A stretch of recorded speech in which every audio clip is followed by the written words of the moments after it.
দক্ষিণ এশিয়ার অন্যতম দুই পরাশক্তি ভারত ও চীনের মধ্যে সীমান্ত উত্তেজনা যেন এখন নিত্য নৈমিত্তিক ঘটনায় দাঁড়িয়েছে। ভারত ও চীন সীমান্তের জটিলতা যেন দিন দিন তীব্র থেকে আরও তীব্রতর হচ্ছে।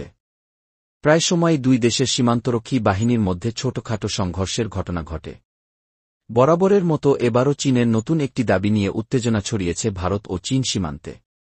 চীন জিনজিয়াংয়ে দুটি নতুন কাউন্টি প্রশাসনিক সদর দপ্তর তৈরি করেছে, যার মধ্যে একটি ভারতীয় অঞ্চল নিয়ে গঠিত। চীনের সিনহুয়া নিউজ এজেন্সির বরাতে এ তথ্য জানিয়েছে ডেকান হেরাল্ড.কম। গত 18 ডিসেম্বর সীমান্ত আলোচনার জন্য নয়াদিল্লি ও বেইজিংয়ের বিশেষ প্রতিনিধি ভারতের জাতীয় নিরাপত্তা উপদেষ্টা অজিত দোভাল এবং চীনা পররাষ্ট্রমন্ত্রী ওয়াং ই বৈঠক করেন। এর মাধ্যমে গত 5 বছর ধরে সীমান্ত সমস্যা নিয়ে বন্ধ থাকা আলোচনা পুনরায় শুরু হয়েছিল। প্রায় 5 বছর ধরে স্থগিত থাকা দুই দেশের বিশেষ প্রতিনিধিরা সীমান্ত আলোচনা পুনরায় শুরুর মাত্র 10 দিন পরে চীন এই পদক্ষেপ নিয়েছে।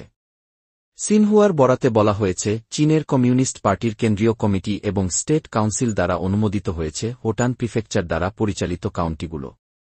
হংলিউ এবং জিডুলা নামে দুটি শহরকে যথাক্রমে হিয়ান এবং হেকাংয়ের কাউন্টি প্রশাসনিক সদর দফতর হিসেবে ঘোষণা করা হয়েছে। প্রসঙ্গত, চীনের দখলকৃত আকসাই চীনের প্রায় ৩৮,০০০ বর্গকিলোমিটার এলাকার একটি বড় অংশ জুড়ে রয়েছে হিয়ান কাউন্টি। ডেকান হেরাল্ডের প্রতিবেদনে বলা হয়েছে, ভারত এখনও আনুষ্ঠানিকভাবে এ বিষয়ে কোনো প্রতিক্রিয়া না জানায়নি। তবে নয়াদিল্লির সূত্র জানিয়েছে, চীনের এমন একতরফা পদক্ষেপ সীমান্ত বিরোধ নিষ্পত্তির দ্বিপাক্ষিক আলোচনায় কোনো প্রভাব ফেলবে না।